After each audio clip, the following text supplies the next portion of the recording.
A acentuação na música constitui um dos elementos de expressão musical. Tal como se acontece na linguagem, onde certas frases, palavras ou sílabas são ditas ou escritas de determinada maneira para expressar diferentes sentidos, na música, determinadas notas na frase musical são acentuadas para conseguir efeitos particulares, segundo o que dispõe a obra. Na notação musical, um acento é uma marca que indica que uma nota será reproduzida com maior intensidade que outras notas não acentuadas.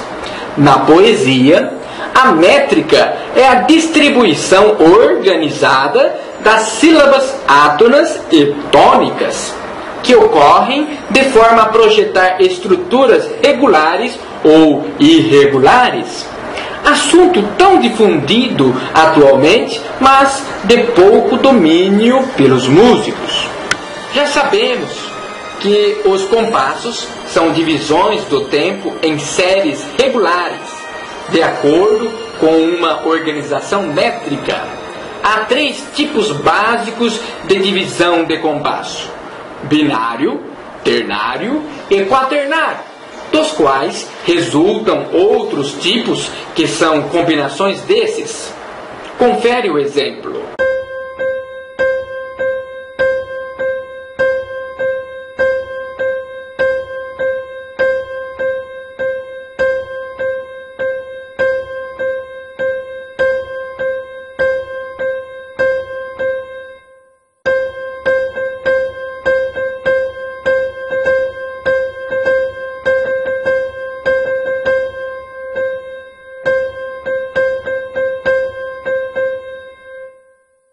O que diferencia esses compassos é o acento métrico, ou seja, a hierarquia dos acentos dos pulsos desses compassos.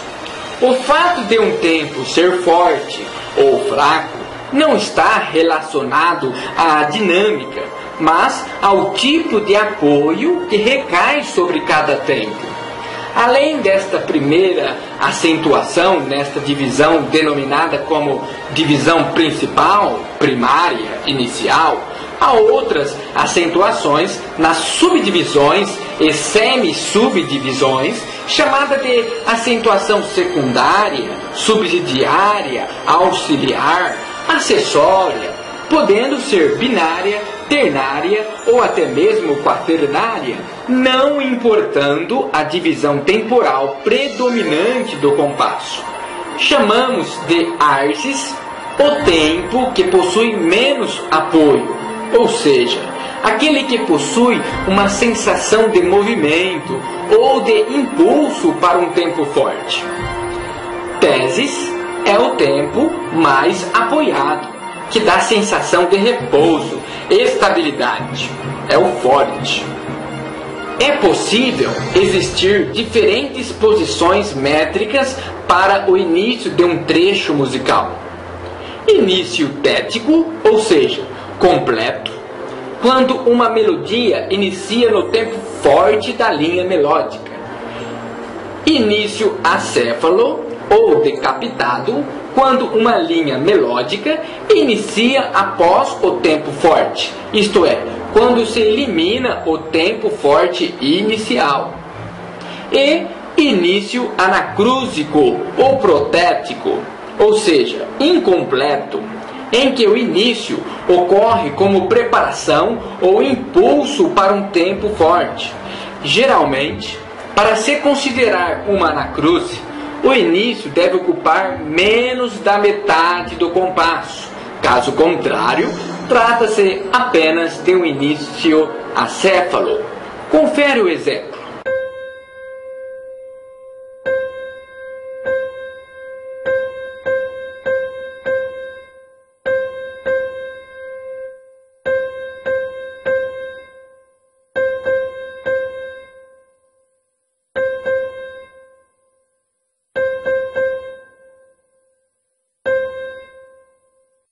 Enfim, para a construção de uma linha melódica com base em determinado texto, tem-se que levar em consideração três aspectos da construção musical: a estrutura métrica, que é a divisão dos compassos; a ordenação rítmica, que é a organização das durações dos valores; e a construção melódica, que nada mais é que a distribuição das notas em intervalos sucessivos e intercalados.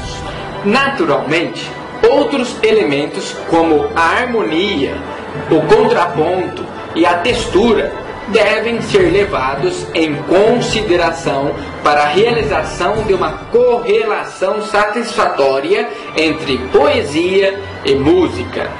Enfim, o músico é chamado de músico por ter estudado, por estudar e continuar estudando música.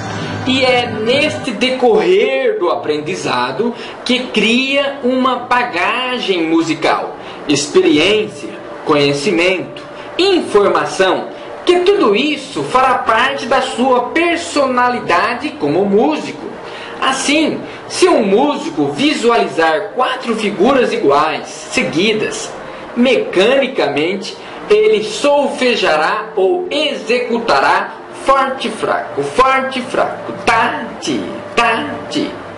Porém, se estipularmos uma fórmula de compasso composto com ictus anacrúsico, ele executará automaticamente fraco, forte, fraco, ti, ta, ti, ta, ti. Confere o exemplo.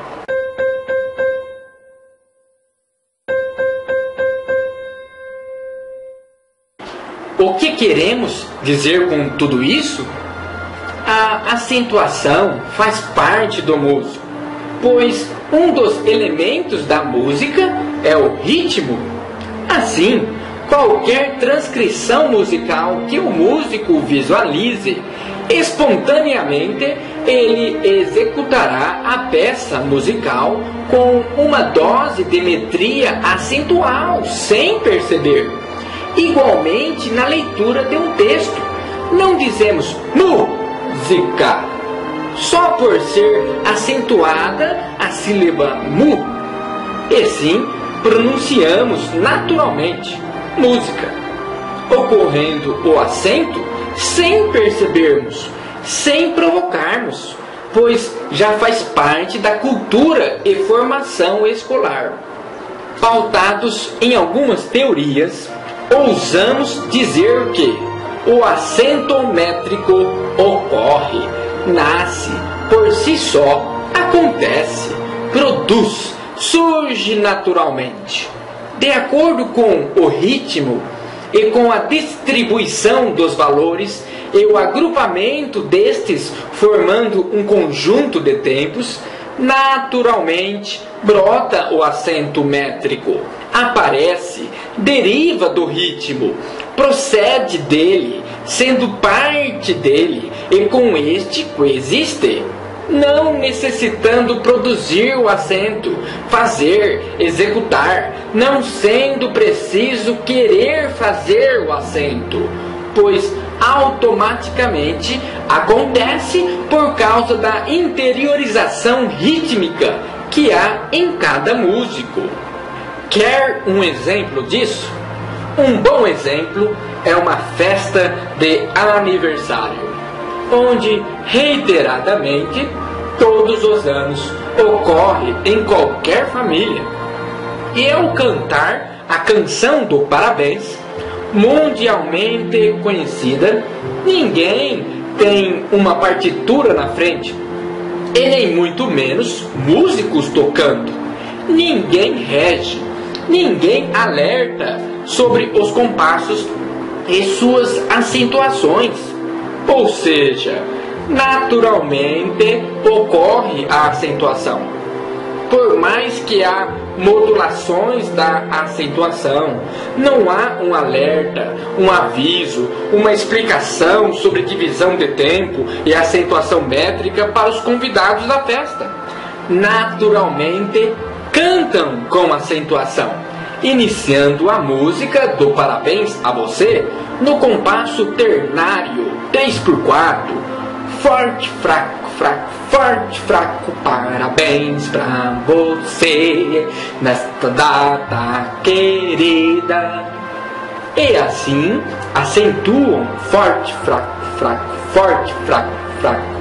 Continuando, modula para o compasso binário 2/4, forte, fraco, forte, fraco, forte, é pique, é pique, é pique, é pique, é pique, é honra, e vai acentuando sem saber música, forte, fraco, forte, fraco, forte, fraco.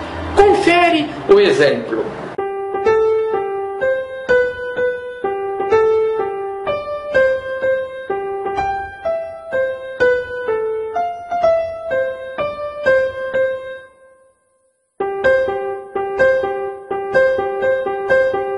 Como não bastasse, voltam novamente a cantar para o compasso ternário 3/4, forte, fraco, fraco, terminando a música do parabéns cantando o nome do aniversariante: João, João, Maria, Maria, forte, fraco, fraco, forte, fraco, fraco, que encaixa num ternário.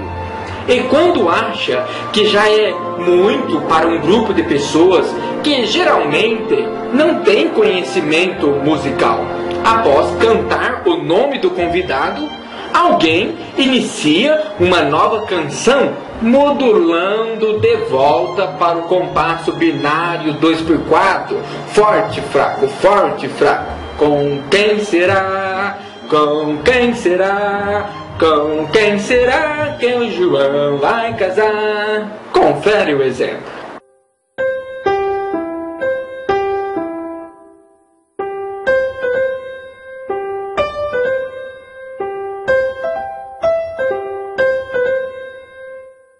Parece brincadeira, mas é o exemplo vivo.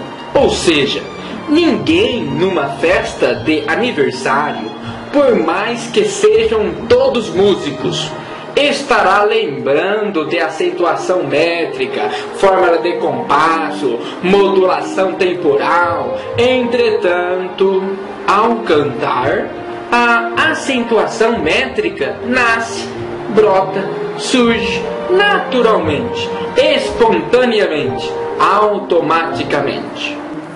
Ou seja, do mesmo modo que ao falar, não precisamos dizer eu estudo música para mostrar que a palavra música é uma proparoxítona, tendo como sílaba tônica a antepenúltima sílaba mu.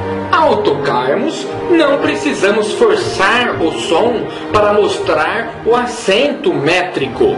Por mais que exista a regra do acento métrico para cada conjunto de tempo, não é necessário produzir o acento, pois, segundo a interpretação da obra, segundo a composição da letra, a história da transcrição musical, da bagagem cultural do músico, ao executar a música, naturalmente, espontaneamente, flui a metria acentual, resultando numa pulsação viva derivada da combinação de divisão dos valores, denominando assim o acento métrico.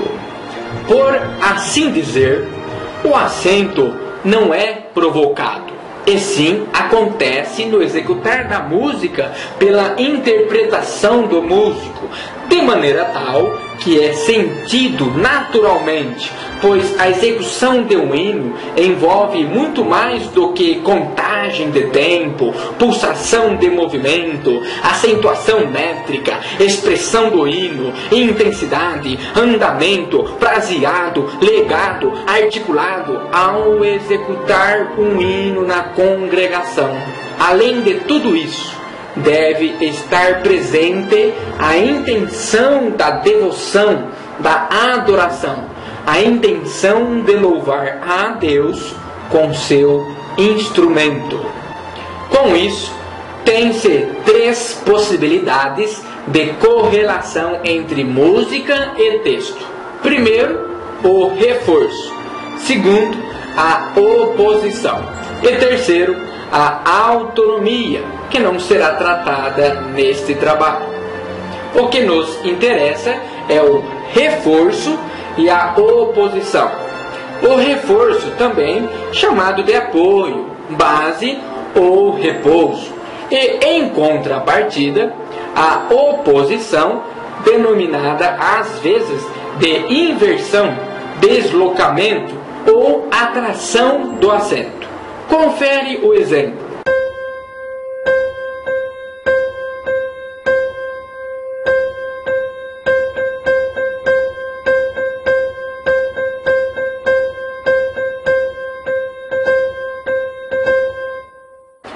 Reforço ou apoio é quando um elemento musical está em relação de apoio, de base com algum aspecto do texto, quando ocorre total adequação de um ao outro, isto é, quando a música está em plena conformidade com o texto. Isso significa que cada um dos elementos musicais, organização métrica, distribuição rítmica e construção melódica, está em concordância com a acentuação dos versos.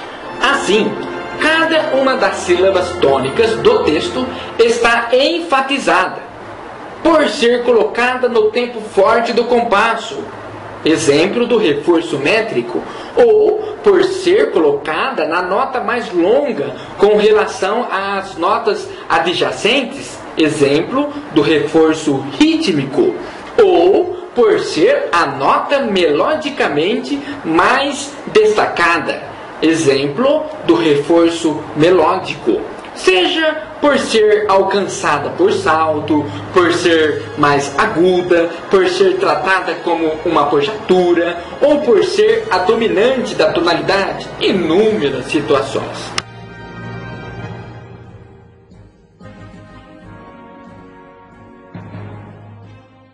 Portanto, no Inário 5 predomina completamente a acentuação métrica regular, havendo reforço na correlação da música com a poesia. Destacaremos os hinos que mais reiteram esse fundamento, entre muitos: os hinos 387, 375, 260, 480. Confere o exemplo.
Não obstante toda cobrança e explicação nos ensaios, ainda assim ocorre equívocos, enganos e interpretações errôneas. No executar dos hinos, corriqueiramente ocorre equívocos na acentuação métrica, ou seja, acentuam tempos partes de tempos que não deveriam acentuar, transmitindo um tecido musical contrário ao que está escrito. Esses equívocos é devido à transcrição melódica, ou à construção rítmica, ou devido à formação temporal do compasso, induzindo a orquestra à acentuação métrica errônea.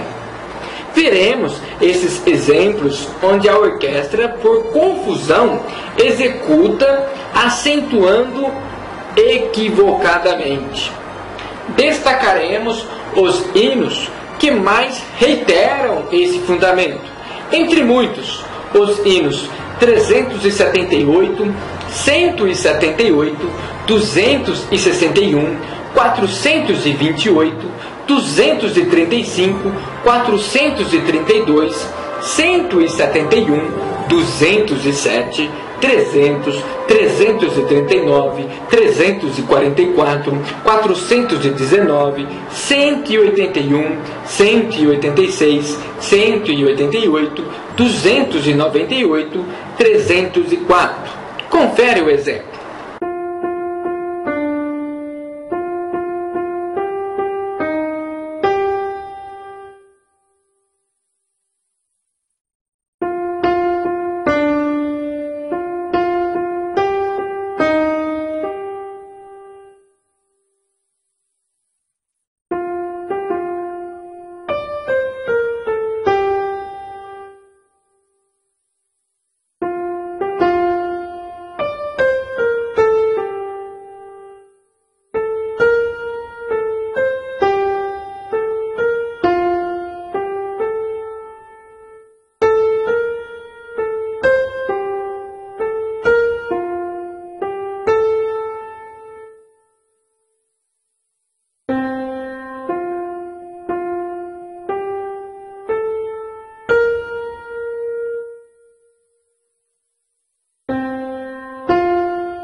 Como toda regra há a exceção, não poderia ser diferente na música.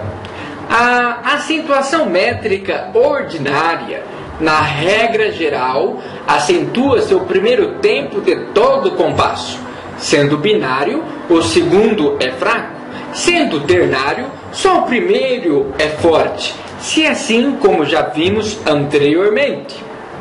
Essa é a regra, tanto na divisão como na subdivisão dos tempos e parte dos tempos, aplica essa regular acentuação. No entanto, existem variações desta regra, onde ocorre a acentuação também no segundo tempo, ou no terceiro tempo de um ternário, devido à colocação da poesia, devido à criação do autor, devido à interpretação do compositor ou do próprio executante, que neste caso é o intérprete. Portanto, ocorrendo esse deslocamento da acentuação, essa oposição à regular acentuação, essa inversão ou atração da acentuação a tempo diverso, não obstante a regra, deve ser executada esta acentuação distinta.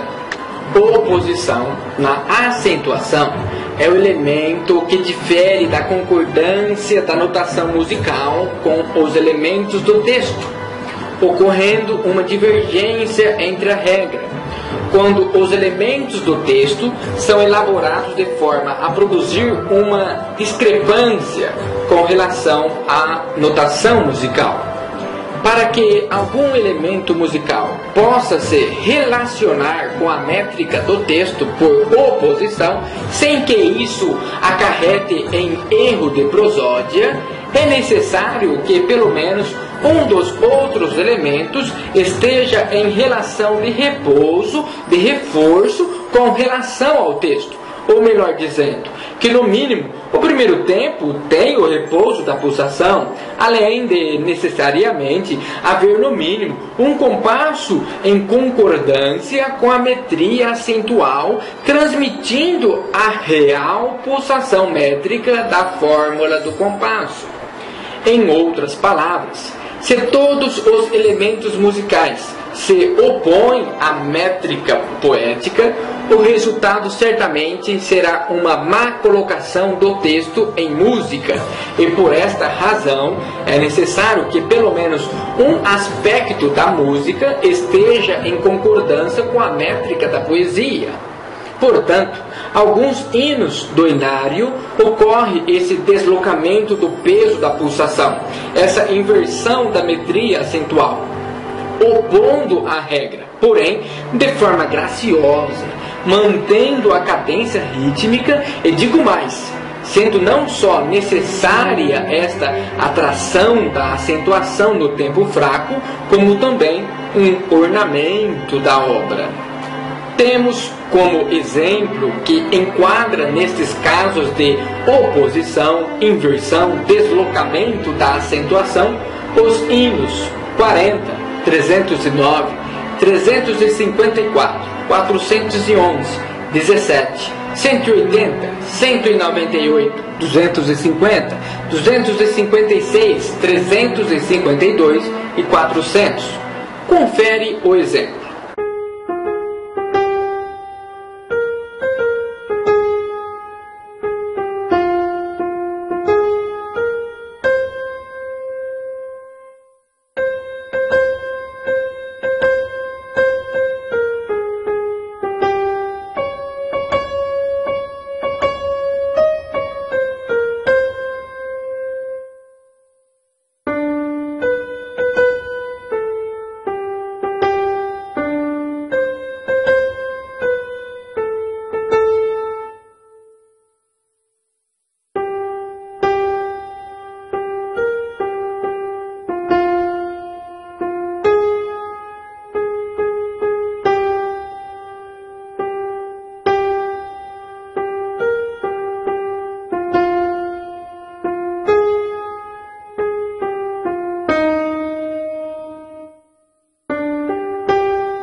E ainda, não menos importante, outro ponto muito relevante é a modulação acentual, a bimetria e ou polimetria acentual, que nada mais é do que a alternância da pulsação, a variação do peso do pulso, a mistura do repouso dos compassos que embeleza e se faz necessária para uma perfeita execução do mesmo, para a real transcrição da intenção do autor para aquela obra musical.